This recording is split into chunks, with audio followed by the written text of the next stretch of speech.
How Boruto took an overused trope and made it original. Anime and manga in general is no stranger to taking inspiration from and reusing ideas, concepts, themes, and tropes from other series and implementing it into their own in a way that makes them unique and interesting, but at the cost of being seen as repetitive, a copycat, and a rip-off of other series if done poorly. Some of these tropes include dead/absent parents, fan service, power friendship, dumb main character, hero complex, and perverts, just to name a few. In today's video, we'll be talking about probably one of the most hype, interesting, plot-moving, and at this point, well overdone tropes in anime, the inner demon. Firstly, let's establish what I mean by inner demon trope if it's not apparent already. Inner demon or enemy within is, in short, when a character has a certain entity, demon, person, or whatever within themselves that is for the most part much stronger, evil, or sinister than them and could take over their body, mess with them in certain ways, or could grant them immense power. If this sounds familiar, it's because it is. Traces of this trope could be seen dating all the way back to Dragon Ball,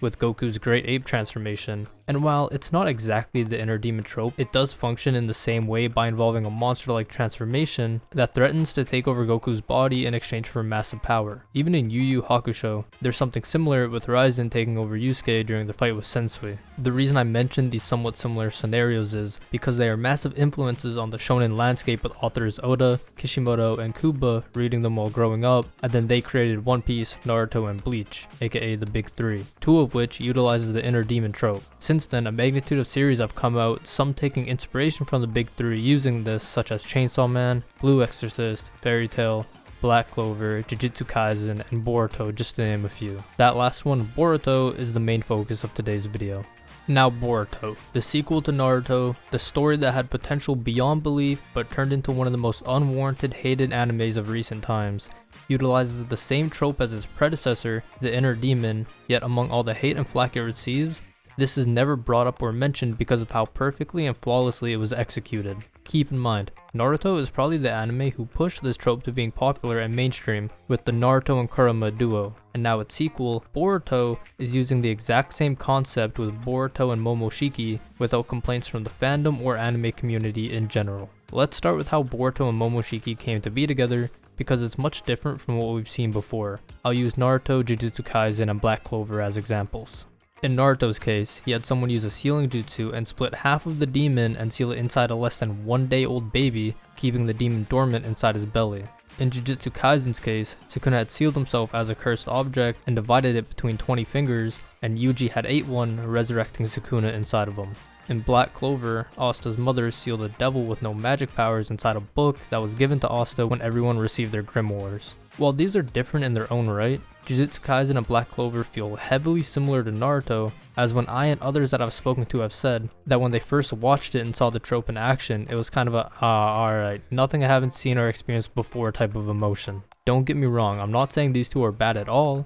In fact, Jujutsu Kaisen is making huge waves right now and is peak, and Black Clover is also very good in its own way, but when reading Boruto and how karma was introduced and planned out, it was never an eye roll, oh my god it's a Naruto copy moment, or a I've seen this a million times type vibe we got. The way it was implemented with karma is unlike anything we've seen, and the dynamic between Boruto and Momoshiki plays a part in the separation it has from other series using the trope. For how the duo came to be, during the squabble with Momoshiki, Boruto was brought along, and in the end he got the final hit off on him using a giant Rasengan from Naruto and some setup by Sasuke, to which Momoshiki in his final moments somehow implanted a karma onto Boruto's palm, allowing him to be resurrected, fully taking over Boruto's body. Karma, for those unaware, is the seal that acts as an Otsutsuki backup file for their consciousness, and over time their DNA gets extracted throughout the person's body until the extraction is 100% complete, in which the person fully turns into the Otsutsuki who implanted the karma. This is not just a Momoshiki ability,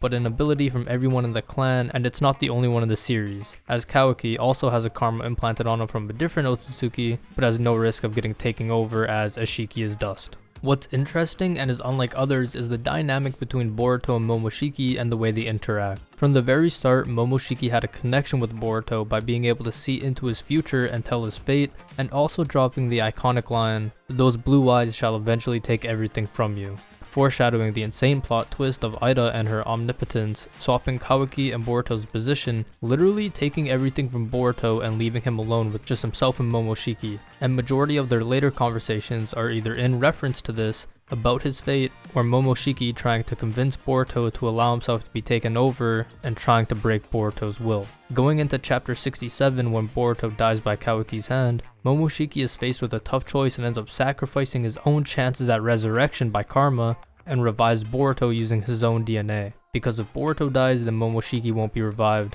and if he stays alive, at least Momoshiki's soul could stay intact within Boruto, and he could still possess Boruto if he allows it or he gets weak enough, and theoretically be able to slap another karma onto a different person, which leads back to Momoshiki still causing issues for our main character throughout the series. The way Momoshiki differs from a lot of these other inner demons and inner enemies is the role that he plays, which is that of high importance within the series, and not just a power-up amp for the main character. He quite literally is the indirect cause of why all the bad things that's happened in the series to Boruto have happened, all while not being in the spotlight or main focus or showing up on many panels at all, which doesn't make this overused trope seem so prominent in Boruto, which it is. Boruto living with the knowledge of being turned into an alien parasite that would end the shinobi world, Momoshiki's fault by placing the karma, Naruto and Hinata getting sealed, Kawaki trying to save them from getting killed by Boruto when he gets taken over by Momoshiki, Ida unknowingly using omnipotence for Kawaki's desire to be Naruto's actual son instead of Boruto, swapping their background entirely, Momoshiki's threatening presence. There are more examples of this, but those are the main three I wanted to bring up. Now, don't get me wrong, a series like JJK by no means feels tacky, corny, plain, or anything like that because of this trope, but the way it's implemented and how prominent it is on screen make the use of it much more noticeable and conventional. So let me ask you this. When you first read or watched Boruto and was introduced to karma and then later Momoshiki being inside of Boruto, did you at all think, oh boy, another inner demon, Kishimoto is just milking the franchise and he fell off as a writer? Or were upset and felt like he got spit in the face and that's just a cheap copy of Naruto? Or got tired of seeing the same concept used in a vast majority of shonen series once again? For me and many others that I've spoken to or saw online talk about the series, no. The decision to once again make the protagonist basically a Jinchuriki of a demon somehow felt fresh, new, and intriguing, even though we've all seen it before, purely because of the way it was set up, introduced, and played off of during the story, especially with it having the impact that it does being huge for the plot and a constant thought on everyone's mind. All in all, among the countless series who have attempted to implement common overused tropes and ultimately failed, Boruto is one of the rare ones who took control of it and wrote it in a way unlike others, showing off not only a masterclass in scripting and foresight, but confidence as well. Because I think we can all agree, if it wasn't planned out well and was noticeably a Naruto and Kurama copycat, the series would not be thriving like it currently is. Thank you for watching this video, I really do hope you enjoyed. I predominantly make Naruto and Boruto related videos, so if you're into that, I'd greatly appreciate it if you could subscribe, and hopefully stay with me in this journey. Have a good day.